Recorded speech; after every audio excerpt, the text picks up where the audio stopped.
नमस्कार, मैं पायल शुक्ला। आप सभी का स्वागत है न्यूज टंका हिंदी में। एनसीपी के प्रदेश अध्यक्ष और विधानसभा विधायक जयंत पाटिल को नागपुर में शीतकालीन सत्र की अवधि के लिए फिलहाल के लिए निलंबित कर दिया गया है। आरोप है कि जयंत पाटिल ने विधानसभा अध्यक्ष के बारे में बात करते हुए अशोभनीय शब्दों का इस्तेमाल किया। नागपुर विधानमंडल के शीतकालीन सत्र के चौथे दिन विपक्ष को बोलने नहीं देने की बात कहकर हंगामा हो गया।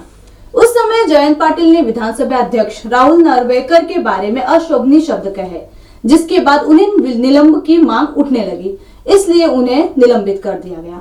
उन्हें इस पूरे सत्र के दौरान निलंबित कर दिया गया है, यानी जयंत पाटिल इस सत्र के खत्म होने तक सभागृह में नहीं आ सकते। लेकिन इसके बाद एनसीपी ने पूरे राज्य में आंदोलन करने की बात कहकर मामले को बेबुनियादी बताने की कोशिश की, यहाँ तक कि जयंत पाटिल को भी लेके, जैसे कि उन्होंने सभागार में कोई बड़ा करतब दिखाया। कार्यकर्ताओं द्वारा उन्हें अपने कंधों पर उठाकर डांस किया जा रहा था। महाविकास आघाड़ी के नेता संविधान और कानून व्यवस्था की खूब बातें करते हैं।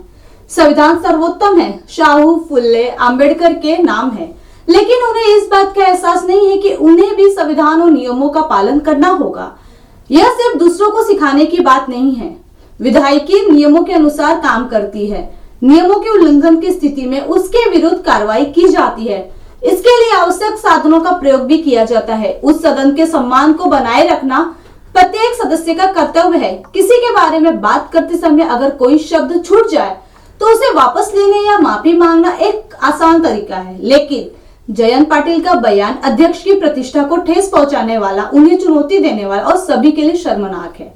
अगर जयंत पाटिल ने उस बयान के बाद माफी मांग ली होती तो बात बिगड़ती नहीं, लेकिन उन्होंने ऐसा करने के बजाय अपनी बात रखी। इसके अलावा निलंबन के बाद एक नायक की तरह व्यवहार किया, विक्टिम कार्ड खेलने की कोशिश की कि हमारे साथ कितना अन्याय हुआ है। खैर, यह कार्रवाई अधिवेशन के लिए है, इसलिए जयंत पाटिल पर इसका कुछ ज्यादा प्रभाव नहीं पड़ने वाला है। सभी को याद होगा कि पिछली विधानसभा में बीजेपी के 12 विधायक निलंबित हुए थे।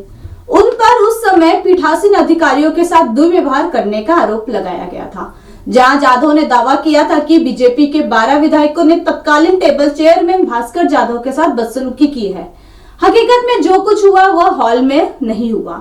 दावा किया गया था कि यह जाधव के ऑफिस में हुआ। इस बात का कोई सबूत नहीं था कि किसी ने भास्कर जाधव को गाली दी हो। फिर भी उन 12 विधायकों पर कार्रवाई की गई, जहां उन्हें 1 साल तक के लिए निलंबित किया गया। ऐसा नहीं कहा जा सकता कि सभी 12 विधायकों ने इस तरह के अपशब्दों का इस्तेमाल किया, लेकिन उन्हें 1 साल के लिए निलंबित कर दिया गया। चर्चा यह भी रही कि राज्यपाल द्वारा नियुक्त 12 विधायकों की सूची को मंजूरी नहीं मिलने के कारण यह कार्रवाई की गई। फिर मामला सुप्रीम कोर्ट में पहुंचा, जहां सुप्रीम कोर्ट ने इसे गलत पाया और उन्हें अपने खिलाफ कार्रवाई वापस लेने की बात कही। जयंत पाटिल के खिलाफ कार्रवाई केवल सत्र के लिए है। इसके अलावा उनके द्वारा इस्तेमाल किए गए शब्दों को सभी ने सुना है। उन्होंने शब्द का इस्तेमाल सदन में ही किया, इससे सदन की प्रतिष्ठा को ठेस पहुंची। हालांकि सदन में इस तरह का व्यवहार कोई करता है तब उसे दंड दिया जाता है या क्षमा मांगकर मुक्त किया जाता है। सोचने वाली बात यह है कि क्या जयंत पाटिल और उनकी पार्टियों में से अधिकांशों को पता नहीं है कि राहुल नार्वेकर अध्यक्ष है। दरअसल स्पीकर विपक्ष के सदस्यों से कह रहे थे कि आपको इतना बोलने नहीं दिया जाएगा। आपकी राय विधानसभा में विपक्ष के नेता अजित पवार ने व्यक्त की है, जिसके बाद अध्यक्ष ने कहा कि सत्र में आगे का काम ऐसे नहीं चलेगा। इस बारे में बात करते हुए जयंत पाटिल के मुंह से बेशर्मी शब्द निकल गया। वहीं इसके लिए माफी मांगने के बजाय निलंबन के बाद माफिया नेताओं ने इस तरह का व्यवहार किया जैसे वर्ल्ड कप जीतने के बाद खिलाड़ी करते हैं। वहीं पार्टी के सभी लोगों ने जयंत पाटिल को कंधे पर बिठाकर डांस किया। माफिया नेताओं ने तुरंत राज्य भर में विरोध प्रदर्शन किया। जयंत पाटिल का जवाब देना चाहिए कि क्या यह संविधान और सदन की गरिमा के अनुरूप था। जयंत पाटिल वरिष्ठ नेता है। उन्होंने कई वर्षों तक विधायक, मंत्री जैसी महत्वपूर्ण जिम्मेदारियों को निभाया है। वे शिक्षित है, उन्हें सदन के नियमों और विनियमों के बारे में पता होना चाहिए। इसके बावजूद क्या यह ठीक है कि उन्होंने यह बयान दिया? वहीं जयंत पाटिल पर अगर किसी बदले की भावना से यह कार्रवाई करनी होती तो उन पर 1 साल का प्रतिबंध लग जाता, लेकिन ऐसा नहीं किया गया। अगर आज जयंत पाटिल के खिलाफ कार्रवाई को गलत माना जा रहा है तो जयंत पाटिल को एक वरिष्ठ नेता, विधायक के रूप में तब भी बोलना चाहिए था जब भाजपा के उन 12 विधायकों के खिलाफ कार्रवाई की गई थी, लेकिन तब वे उस कार्रवाई का समर्थन कर रहे थे।